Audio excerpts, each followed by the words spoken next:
Shalom.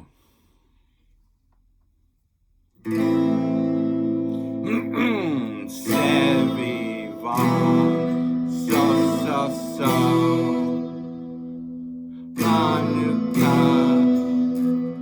Uhav Tov. Chanukah, Uhav Tov. Sevivon, so. Hatsimcha ula'am, nes gadol hayasham, nes gadol hayasham, hatsimcha ula'am.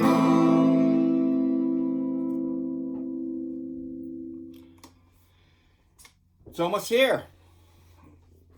It's almost here. Excuse my back. There we go. Hanukkah.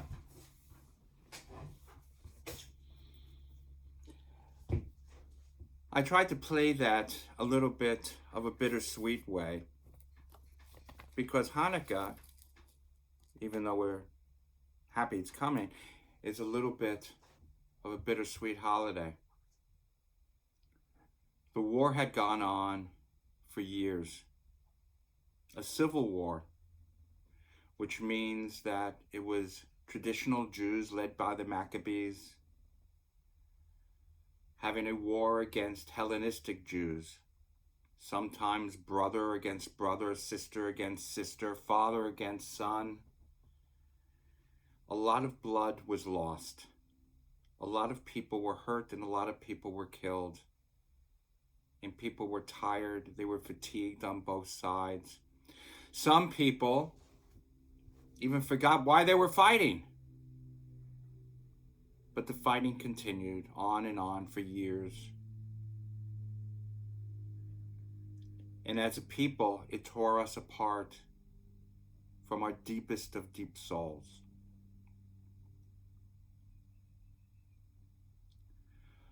Until near the end, with the Maccabees winning, they recaptured the temple of Jerusalem. And finally, they were able to celebrate and observe a Chag. Because back then, our Chagim, like Pesach and Shavuot and Rosh Hashanah, Yom Kippur and Sukkot, they needed the temple in order to have a gathering space. And it was a place where all the Jews got together, all the Hebrews. It was more than just Jews. All the Hebrews from all over Israel and Judea had come back, at least during those times, and we were in one place. And it wasn't perfect harmony and perfect peace and perfect shalom, but we had gathered together. And it had been years since we were able to do that because our hearts were isolated from each other and we were killing each other. And it was sad and terrible time. Now, the Maccabees really loved doing Chagim. So they retook the temple, cleaned it all up, because the Hellenistic Jews had brought animals into the temple for sacrifices, non-kosher animals, because they were trying to be more like the Greeks. And they had brought in Hellenistic idols, statues, to pray to. But they had lost. And the tired, wearied people tried to heal. And the Maccabees really wanted to use a Chag to do that. Now, you can't do a Chag, you can't observe and celebrate a Chag before it comes. It's just not done. So they couldn't do the next Chag that was coming up, which was Pesach, a few months away. But you can, if you need to, if you have to. And healing the people is a real have to. If you have to do a Chag, you can observe a Chag that had come before. And they thought, and the Chag that had just passed, relatively, a couple of months. The Chag that had just passed was Sukkot Simchat Torah. 8 days. So they celebrated, observed Sukkot and Simchat Torah at this time of year, because they had not had a chance to do it before. And that, my friends, is why Sukkot, is why Chanukah is 8 days long. But that's not the only thing I wanted you to walk away with. Because at this time, when for the first time in a long time there had been peace among our people,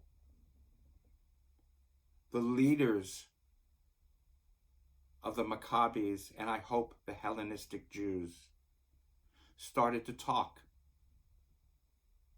And with talk, they started to heal our wounds and how much we were hurt.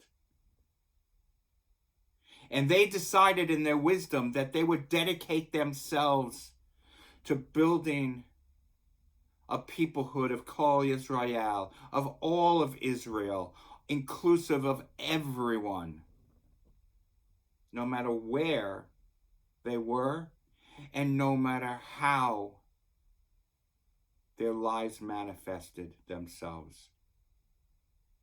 If you were a Jew, you were a Jew. And we were inclusive of everyone.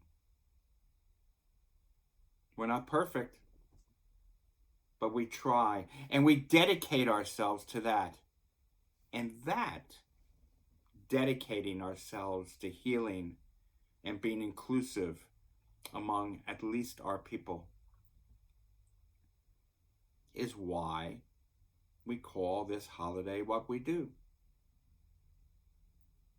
We call it Chanukah, because Chanukah means dedication. It's what we dedicate ourselves to. Now, here is what I want you to do on each of the nights of Hanukkah. I want you to light candles. I want you to sing songs. I want you to share memories. I want you to tell stories. I want you to have jelly donuts.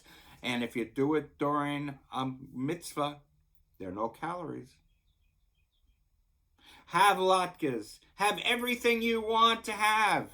Be who you are, no matter what anybody says.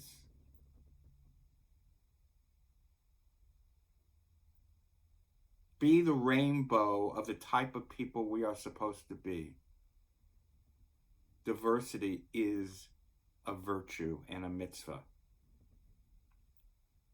And then at the end of each evening, I want you as a family to dedicate yourself to one thing a night for the rest of the year until next Hanukkah.